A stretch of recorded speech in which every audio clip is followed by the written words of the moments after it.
मैंने सारे लेक्चर देखे। तूने सारे लेक्चर देखे तो तुझे समझ क्यों नहीं आया? तो फिर क्या कर रहा था? मैं बोलता हूं कि उसके बेसिक्स वीक है ना, वो दिमाग से वीक है और पैसे से वीक को मैं मानता हूं ना, नहीं तो नहीं। क्लियर है? जो बच्चा मक्कारी करेगा उसको नुकसान होगा। खुद से मत बनाओ प्लान बेटा। उन बच्चों का सिलेक्शन नहीं होता जो खुद को दूसरे से कंपेयर। लेक्चर ध्यान से देखना है, नहीं। मैं आपको वो चीजें बता रहा हूं जो आज डे 1 है और हम क्या करने वाले हैं पूरे साल, कैसे करने वाले हैं। मैं फिर रिपीट कर रहा हूं, ये बहुत जरूरी है, आपको पता होना चाहिए हम कैसे क्या पढ़ेंगे, क्या चीजें रहेंगी। ध्यान से सुनना बेटा। क्लियर है? ध्यान से सुनना इसे। हाँ क्लियर, ध्यान से सुने इस चीज को। सबसे पहले है कि लेक्चर आप में से सबको, मेरे पास मैं बार बार बोलता हूं, बच्चे कहते हैं सर लेक्चर देखना है, मैं कहता हूं लेक्चर अटेंड करना है। देखना अलग चीज होती है, देखने का मतलब होता है कान खाना पूर्ति करना। आप में से बहुत सारे बच्चे 2x पे देख लेते हैं, उनको जरूरत नहीं भी होती तब भी। जैसे क्या होता है, जब बैच आगे जाता है, कुछ बच्चे चैट में लिखते हैं मैंने तो 1 घंटे में देख लिया सारा, कुछ लिखते नहीं मुझे 2.5 घंटा लग गया। आपको लेक्चर को अटेंड करना है, देखना नहीं है। देखने और अटेंड करने में फर्क है। अटेंड करने का मतलब खुले दिमाग से आप लेक्चर को देखो, ध्यान से सारी चीजें समझने की कोशिश करो। तो आपके लिए ज्यादा इंपॉर्टेंस अंडरस्टैंडिंग होगी लेक्चर की। जो बच्चा लेक्चर को सिर्फ इसलिए देख रहा है, मुझे ऐसे मैसेज आते हैं सर मैंने सारे लेक्चर देखे।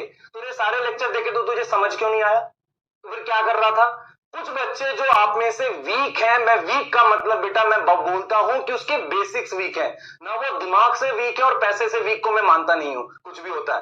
तो जो बच्चे बेटा दिमाग से वीक नहीं कह रहा हूं, जिनके बेसिक्स वीक है, उनको टाइम ज्यादा लगेगा अटेंड करने में। हो सकता है लाइव के बाद उसको कुछ पार्ट दोबारा देखना पड़े। घबराना नहीं भाई, बिल्कुल घबराना नहीं है। टाइम शुरुआत में ज्यादा लगेगा अटेंड करने में। आप में से बहुत सारे बच्चों को 9-9 घंटे लगने वाले हैं अटेंड करके, नोट्स बनाने में परेशान नहीं होना।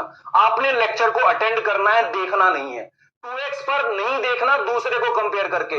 अगर आप ऑलरेडी मेरे लेक्चर्स देख चुके हो या किसी टीचर के देख चुके हो, आपको लगता है आपने समझ लिया, पर पहले 1 महीने सारे लेक्चर्स देखने हैं, कुछ नहीं छोड़ना। उसके बाद जब आप फ्लो में आ जाओगे तभी छोड़ना, नहीं तो नहीं। क्लियर है? जो बच्चा मक्कारी करेगा उसको नुकसान होगा। खुद से मत बनाओ प्लान बहुत सारे। तो आपको लेक्चर में मेन चीज चाहिए अंडरस्टैंडिंग। क्लियर है? दूसरी चीज जो आप बार बार मुझसे पूछोगे, नोट कैसे करना है। सबसे पहले तरीका तो एक होता है, बहुत सारे बच्चे क्लास के साथ लिखते हैं, ठीक है? आप भी कोशिश करो क्लास के साथ नोट्स लिखो अगर लिख सकते हो। ये कंपलसरी नहीं है, मैं फिर बोल रहा हूं बेटा, उन बच्चों का सिलेक्शन नहीं होता जो खुद को दूसरे से कंपेयर करते हैं। आपका कंपैरिजन आपके साथ है, दूसरे बच्चों से नहीं है। तो सबसे पहले नोट्स कैसे करने हैं आपने, ध्यान सुनेंगे बेटा। नोट्स कैसे करने हैं, जो क्लास के साथ मैं करा रहा हूं वो नोट कर लिया, सही है, एक तरीका तो ये है। दूसरा तरीका क्या है, क्लास के बाद आपको पीडीएफ आती है, वो आपको डेफिनेटली उसमें से नोट बना सकते हो। क्या सर सारा लिखना है? काम का लिखना होता है। आप में से बहुत सारे बच्चों को कई बार ये नहीं पता चलता ये लिखना है कि नहीं, वो धीरे धीरे आपको पता चल जाएगा, जैसे जैसे आप पीवाईक्यू सॉल्व करोगे पता चलता है। अभी शुरुआत के चैप्टर्स के नोट आपके उतने परफेक्ट नहीं बनेंगे, पर धीरे धीरे आप अच्छे नोट्स बनाने लग जाओगे। तो तरीका क्या है, क्लास के साथ लिखना है, बताओ लिख सकते हैं तो लिख लेंगे, कोई दिक्कत नहीं है। दूसरा पीडीएफ आएगी क्लास के बाद, उसको यूज करके लिख सकते हो क्या, वो लिख लेना। और हम कोशिश करेंगे अगर आपको कोई नोट्स दे रहे होंगे हाथ से लिखे हुए, आप उनमें से लिख सकते हो। तो इन दोनों को कंबाइन करके लिख लो, कुछ बाद में इसको लिख लो विद क्लास। दूसरी बात यहां पर एक चीज बहुत इंपॉर्टेंट है, कुछ बच्चे फील करते हैं पूरा चैप्टर खत्म हो जाए फिर जो मेरे को हैंड रिटन मिलेंगे उसमें से लिखूंगा। नहीं, डेली के नोट्स डेली लिखने हैं, क्योंकि डेली आधा घंटा लिखना ज्यादा आसान है। पूरा चैप्टर खत्म हो जाए फिर 5 घंटे लगाना मुश्किल हो जाएगा। क्लियर है यहां पर? बताओ बेटा, क्लियर है?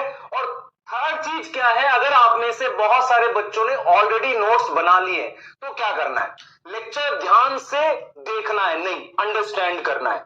एनसीईआरटी बगल में रखनी है। सर जो बातें बोल रहे हैं क्या वो एनसीईआरटी में है? हाँ, देखते हुए चलना है, उसको भी रीड करते चलना है, क्योंकि आपको आता है कुछ कुछ। और उसके साथ बेटा आपको क्या करना है, अगर आपने ऑलरेडी बना रखे हैं तो एक बार पीडीएफ देखो।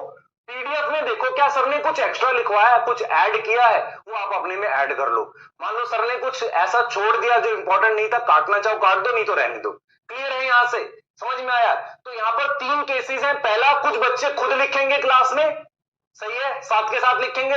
अच्छी राइटिंग गंदी राइटिंग कोई दिक्कत नहीं, एक दो कलर का पेन रख लेना या ब्लू पेन और एक पेंसिल रख लेना, खुद ही बना रहे हैं साथ में। दूसरी चीज, आफ्टर क्लास पीडीएफ से बनाने में आधा घंटा लगेगा बायो का लिखने में कम से कम। क्या हम कर सकते हैं सर? हाँ कर सकते हैं। या हम हैंड रिटन दे देना सर, हम उनमें से कर लेंगे, ठीक है, ये भी कर सकते हो। तीसरा, अगर आपने अपने आप बना लिए तो पीडीएफ में से चेक करो कि क्या कुछ ऐड करना है, कुछ ऐड करने को मिला तो कर सकते हो। सर हमने लास्ट ईयर लेक्चर देखे थे, कोई दिक्कत नहीं है, पर एक महीना और देखना तुझे, उससे पहले तुझे घबराना नहीं है, ठीक है। फिर मैं बोल रहा हूं एक महीना तूने देखा, देख होगा क्या। अगर तू एक महीना देखेगा नहीं, पहले स्टार्टिंग के टेस्ट में अगर स्कोर कम आ गया तो तू खुद को कोसेगा यार लेक्चर फिर देख लेता। समझ मेरी बात को। तो हमेशा मैं बोल रहा हूं जीरो से स्टार्ट करो आज। फिर स्कोर जो है उसको भूल जाओ, भले ही तुम्हारे 500 थे भूल जाओ, 400 थे भूल जाओ, 300 थे भूल जाओ। सही है, क्यों भूल जाओ? क्योंकि उससे कॉलेज नहीं मिल रहा। अगर क्लियर है यहां पर, यहां तक समझ में आ रहा है?